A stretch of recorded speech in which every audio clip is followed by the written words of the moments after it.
За, Казахстанд болж өнгөрсөн үйл явдлын талаар янз бүрийн их үүсвэрүүдийг нэлээд сонслоо.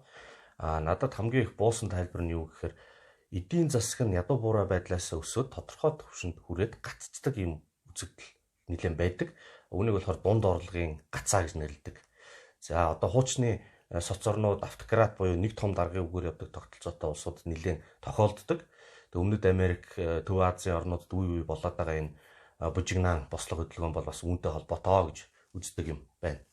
Тэгээд юу гэхээр зэрэг одоо нөгөө 90-ад оны үед амьдрал хэцүү байхад хүмүүсийн амжиргаа ямар байсан түүнээсээ хамаагүй илүү бас төвшөнд хүрсэн. Ядч ил өлсгөө байсан. Гэхдээ хүмүүс илүү их мэдээлэлтэй болсон, өсөж дэвжих хүсэлтэй болсон, боломж байгааг хардаг болсон. Гэтэл тэр боломжийг нэг хэсэг нь булаагаад авчдаг.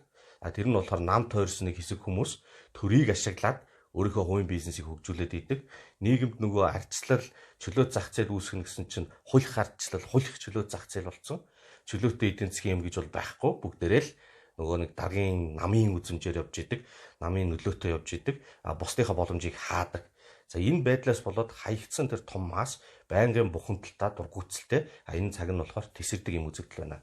За энэ дунд орлогын хавхаас яаж гарах вэ гэхээр зэрэг нөгөө бүхнийг шийддэг нэг том хэсэг хүмүүс маань одоо хүмүүст мөнгө тарааж өгөөд эсвэл нэг том үйлдвэр бариад ажлын байртаа болгочвол бужигнаад байгаа хүмүүс дуугаа болно гэж бодоод идэг. Гэтэл тийм зүйл бол байдаггүй. Ягаад тэгэхээр дунд орлогын хавх бол зөвхөн эдийн засгийн биш, эдийн засаг, нийгмийн юм хослол их том проблем.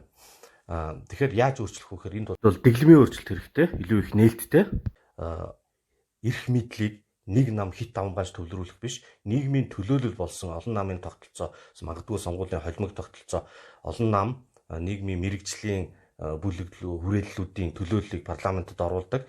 Тэд нар аль болохоор олон нийгмийн хүмүүсийг хамаарсан зөв шийдвэр гаргадаг.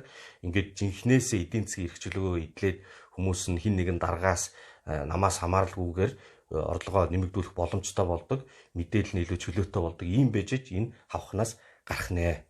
Үүнээс одоо гарахын тулд энэ байдлаас урьдчилан сэргийлэх нь маш чухал. Тэгэхгүй бол энэ бүхэнд бөгнөрсөөр байгаа нэг цаг үе дээр тесрэн Монгол үндэстэн болоод Казахадаас шал өөр, Өмнөд Америкийнхнаас өөр гаригийн хүмүүс биш ээ. Бид нар адилхан л хүмүүс. Тийм болохоор ийм үзэгдэл бол Монголд бас арахыг үүсэхгүй.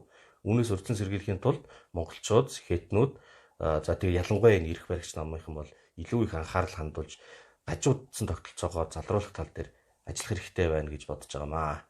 За анхаарал хандуулсанд баярлалаа.